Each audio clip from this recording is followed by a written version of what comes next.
Tem pessoas que não vão gostar de você só porque você é mais novo que elas. Tem outras pessoas que não vão gostar de você só porque você faz algo que elas gostariam de fazer e não consegue. O tempo todo, a gente vai ser julgado e criticado pelas pessoas. E isso é normal. O que muda é o que você escolhe fazer com essa crítica, com esse julgamento. Por muito tempo eu fui a pessoa que morria de medo de ter o meu nome na boca de outras pessoas. Eu fugia das críticas, eu tentava passar a imagem mais perfeita de mim para que as pessoas não tivessem motivos para não gostar de mim. Eu fazia tudo pelos outros para ser aceita e não criticada.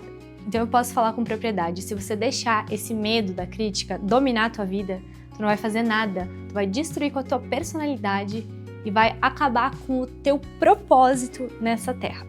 Muito prazer, para quem não me conhece, eu sou a Jéssica Zangali, eu sou uma grande entusiasta de branding e eu tô construindo uma marca para o mundo, a Cor Produções. Bem, quando eu decidi empreender, o primeiro medo que eu precisei quebrar em pedacinhos foi o medo da crítica. Eu sempre falo por aqui que empreender é a maior ferramenta de autodesenvolvimento que existe e eu bato nessa tecla porque transformou a minha vida. Quando a gente começa a empreender, a gente entende que se a gente não for atrás, as coisas não vão acontecer. E ir atrás significa fazer muitas coisas que usualmente a gente não faria por medo, mas que a gente se expõe a esse risco de ser criticado, de ser julgado, de errar em prol do propósito maior da organização, que é ter um resultado. O medo da crítica, ele é muito cruel, porque além dele destruir com a tua personalidade, ele também faz você agir de uma forma que você não agiria só para agradar as pessoas, para que elas te aceitem e não critiquem você. Eu vestia essa armadura de pessoa perfeita, de que eu entendia a outra pessoa, de que a outra pessoa sempre estava certa e de que eu estava ali para servir as outras pessoas. E eu era muito boazinha, porque eu achei que ser boazinha ia fazer as pessoas gostarem de mim. Mas na verdade, dentro de mim ardia uma raiva gigante de querer me expressar, de querer falar o que eu penso, de não aguentar mais aquele peso do mundo nas minhas costas, porque eu acabava fazendo tudo para todo mundo e nada para mim. Eu acabava cedendo para todo mundo, perdoando todo mundo e me desgastava, porque às vezes eu precisava pôr um limite e eu não colocava.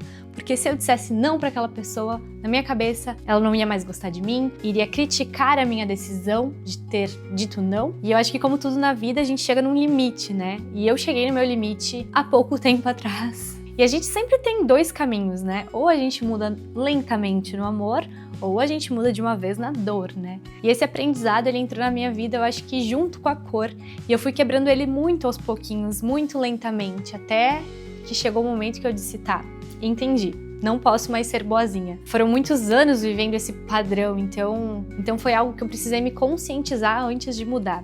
A cor veio me conscientizando com inúmeras situações que a gente vive dentro do empreendedorismo. Levei alguns chacoalhões aí da vida que me fizeram acordar de vez. É bem isso de aprender a se posicionar, não de uma forma que agrida o outro, mas de uma forma que faça com que ele te respeite e entenda o teu limite.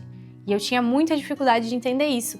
Eu não via esse caminho do meio de ser firme. Eu via o caminho de ser querida, amada ou ser odiada. E existe esse caminho de que a gente precisa ser firme na nossa tomada de decisão. Principalmente se a gente não está feliz com algo.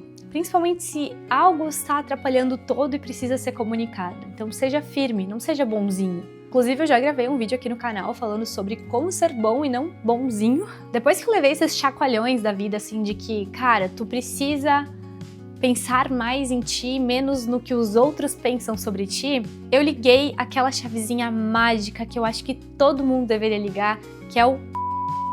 E comecei a fazer aquilo que eu tinha vontade e aquilo que eu sabia que era importante pro meu propósito de vida. Então eu voltei a me conectar comigo mesma.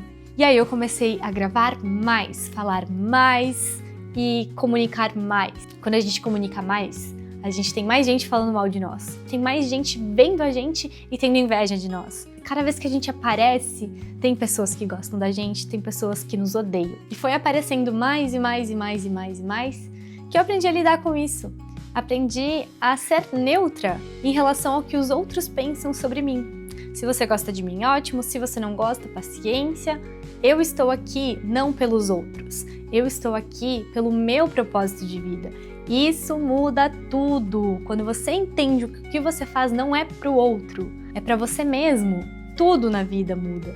Se tem uma coisa que eu sou, é muito fiel ao meu propósito de vida. Pra mim é o que norteia todas as minhas ações. Então, ficou muito mais fácil, claro, enfrentar qualquer desafio, porque eu tenho isso claro na minha mente. Acho que também é um bom ponto, né, de se colocar aqui. Uma questão bem forte que eu entendi nesse processo todo é que quem tem medo da crítica, como eu tinha, normalmente é uma pessoa muito egóica, tá com o ego muito inflamado, porque você acha que tudo gira em torno de você, quando na verdade as pessoas nem estão te criticando, as pessoas nem estão olhando pra você. Você tem medo de ter o seu ego, a sua aparência ferida. Você não tem medo só da crítica, você tem medo de ter o seu ego ferido. Você tem medo que as pessoas vejam que você não é perfeito.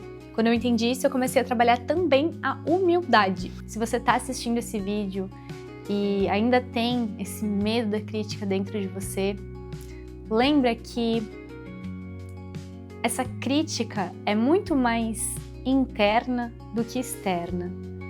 A crítica ela tá muito mais com você do que com o outro. Então começa a olhar a vida com um olhar mais de aceitação das coisas como elas são. Começa a se olhar com esse olhar de aceitação, se aceita como você é e faça um compromisso com o seu propósito de vida. Quando você tiver esse propósito claro, você vai ter humildade de fazer o que for necessário para atingir ele. E aí, a crítica vai ser só um detalhezinho minúsculo perto de tudo que você precisa fazer para atingir o seu propósito divino nessa terra. Você vai entender que isso é muito mais importante do que o que os outros pensam sobre você. O importante é se perguntar o que você pensa de você. Você se ama, você se cuida, você se aceita? E você está disposto a abraçar o teu propósito, então você vai com certeza ter uma vida muito mais feliz. E eu sigo por aqui na maior aventura da minha vida, que é empreender.